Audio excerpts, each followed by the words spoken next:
Ben, what is your response? By the way, I have to let the rabbi know I'm much as a Jew as he is. Born of a Jewish mother, a Yemenite grandmother, a Yemenite Puerto Rican mother, Ethiopian Hebrew father, Beta Israel. By the way, they call us Falasha for whatever their reasons. Thus, I am as much a Jew as the rabbi or the grand rabbi in Israel, any of the grand rabbis in Israel. Is the rabbi stating here that in the book of Genesis, there is no mention of the extermination, and I use the word genocide, of the 7 tribes of the Amalekites, the Hittites, the Moabites, the Jebusites. He in his own statement stated that this is ameliorated somewhat in the book of Samuel. Everybody saw that.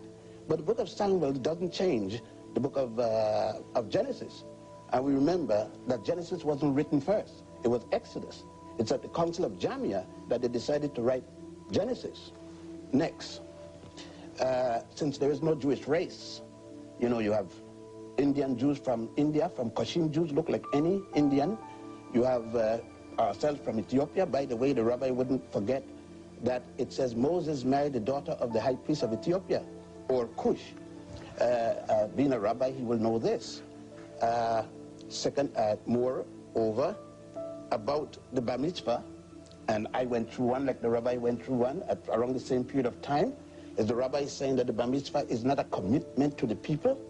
Isn't the Torah demanding? And I don't talk about the Talmud. Talmud is not Torah. The Torah is supposed to have been written by God or passed down, although it was in fact written at the Sanhedrin. The theory, the mythology, the allegories that it's written by God or passed down by Moses, again, is a myth. That's Jewish mythology, because Moses is dead in around 1196 before the Christian era, whereas the Sanhedrin doesn't release a thing called the Torah until about 700 before the Christian era, which was written from 700 before the Christian era to 500. It took 200 years. There's a commitment in anybody, that any child that's been bar mitzvah, and when you're talking about circumcision of women, that is strictly Western, and it has nothing to do with orthodoxy. Using the word orthodoxy to mean something. There have been a circumcision. It can't be a circumcision of girls. But anyhow, let us continue. The point is that in the bar mitzvah, it commits the boy. If you commit yourself to the community, there's a call to return to Israel. There's a call that every child, I went through it, that you must come back to Israel. If that isn't a fact, the rabbi can say what he wants. His position or the ADL position of fear of this, then let's look at the behavior.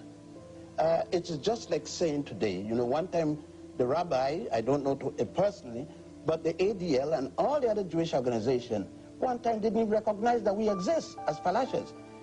It is something in America. American Jews have decided that they're going to speak for all Jews. And not only for all Jews, you remember they said blacks and Jews. I'm black and Jewish. You're white and Jewish. You're European. You're of European Jewish ancestry. I'm African Jewish ancestry. No more claim to Israel than I have, because there's no Jewish race. Okay, let me continue. The rabbi he says that Abraham, he points to Judaism coming from Abraham. Then I said that the rabbi obviously have not read the 10 Commandments and their source.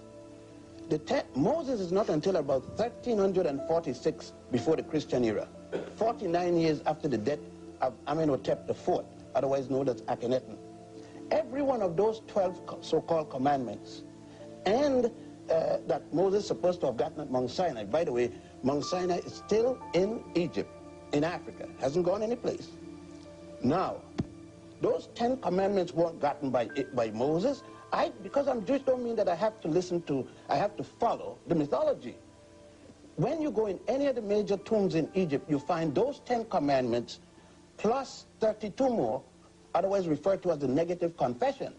Am I to believe that Moses was born in Mizraim, Egypt, about 1346 before the Christian era, went to school there, become a priest, at age 85 or around there, decided that somebody mistreated his people, and that in every school in Egypt, you had to recite the negative confession, 42 laws, of which they said, I have not killed man or woman, I have not stolen this, I have not, every one of the so-called 10 commandments is already stated that Moses didn't see it. I would like the rabbi to tell me, where does it show that Abraham taught any of this?